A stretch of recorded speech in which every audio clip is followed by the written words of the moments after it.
they're following the script of the Bible anyway, and they're following through the steps that's in the Bible with some of this stuff.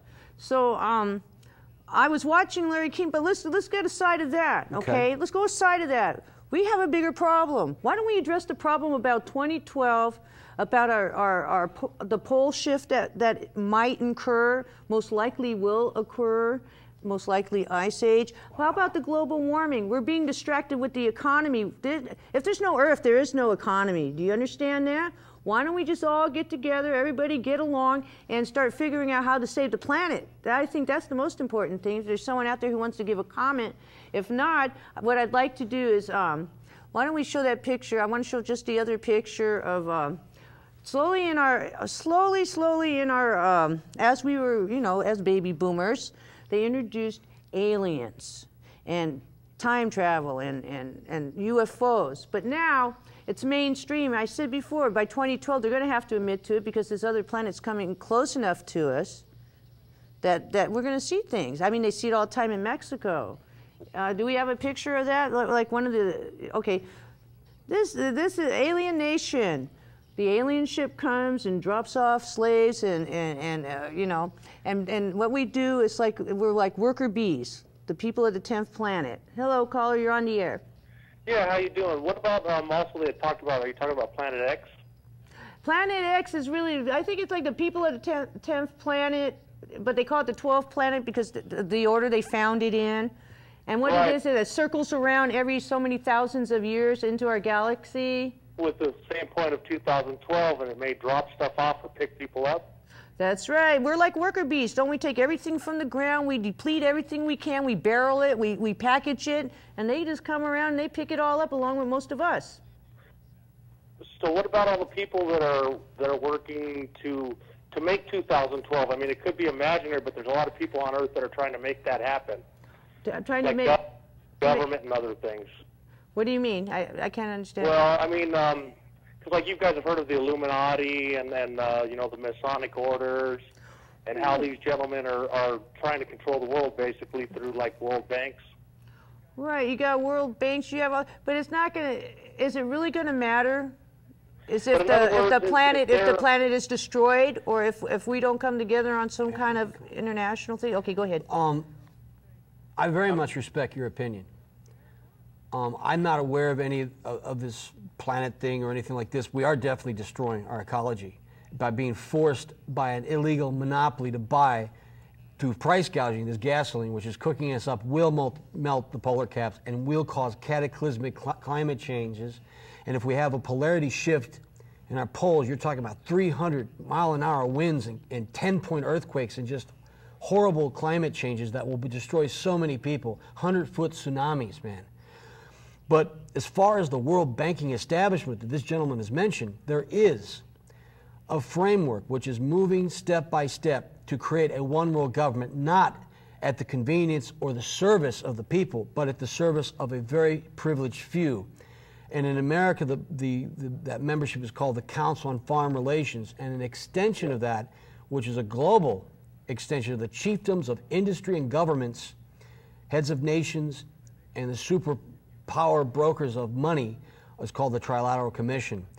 And through the UN, and through the World Bank, the World Trade Organization, which is screwing us out of jobs and crippling our economy by selling us things in sweatshops. We're going down. We should only buy America now. Yeah. Because, you know, if China was putting lead in the toys, you don't think they're on those painted plates, you know, in those discounted markets we all go into, because that's where we have to shop now? You better think about it, made in China. They were poisoning the kids, poisoning the dog food. Yeah, made in China, I'd throw it in the trash. That's all I have to say about that one.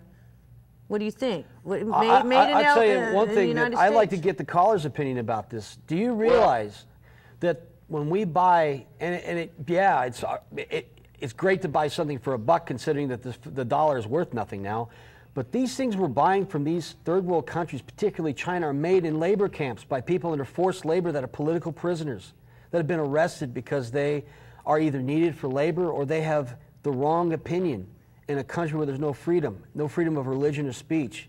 And they're forced at the barrel of a gun to make this stuff that we're buying in these shops for $1. Well, right. now we're going to move forward, but thanks for calling. We're going to move forward now. All right, so what I wanted to show was some footage. See, we're still getting off track because obviously there is like a third opinion out there watching everything. We are being watched. Let's run what was on Larry King the other day. It's like a 3-minute thing or something, but I want you guys to watch it out there just to show you what's going on now. I had a chance to talk to multiple eyewitnesses of this event on January 8th. And this is one of the best forms of evidence there is. Multiple eyewitnesses who don't even know each other telling the same story. And what we were able to conclude is that all these people did indeed see something strange. So it makes it impossible to discount. Different people, different locations seeing the same thing. How do you discount? Exactly. And Ted actually performed some science. We took the compass directions of all their readings, and we put it all together, and we triangulated, and they were all looking at the exact same location at the exact same time. So clearly there was one object that they saw. Let's take a call. Phoenix, Arizona. Hello. Hi, I was wondering if any of the gentlemen ever found an alien artifact, and if they're familiar with the website lockdownmyid.com. Bill Burns? I know the website, and to answer your question, not to be coy, but we did examine some alien artifacts. They are in the lab. They're being tested. We will know the results soon. You know they're alien, though? The people who have them claim they're alien. They could turn out to be conventional objects, but we'll find out. We have an email question from Jack in Chelmsford, Massachusetts. With all the digital cameras and camcorders out there, why hasn't someone taken a clear picture of one of these UFOs? It seems all the images we see are blurry at best. Ted? That's a great question. You know, it turns out that if you consider the lighting conditions of a typical night UFO sighting, it's basically a faint point source of light way off in the distance with a very black background. And your typical cell phone camera or consumer-grade still or video camera just is not designed to take good quality pictures in those conditions. Even a professional-grade camera would have a hard time. And because of the, that's the reason we're just not getting a lot of good footage. Okay, we have another email question from Karen in Burleson, Texas. Does the government ultimately control what information is released to the public through media outlets and shows like UFO Hunters? Pat? Actually, that sounds like a Bill question. Okay, if Bill? that's possible. Well, the answer is a very qualified and very passive yes. The CIA has been involved in manipulating information in the media ever since the late 1940s, when the first strange objects crashed in Roswell. They have done this, and they've admitted it. They've been very happy about admitting it. They basically force stories into the tabloid media.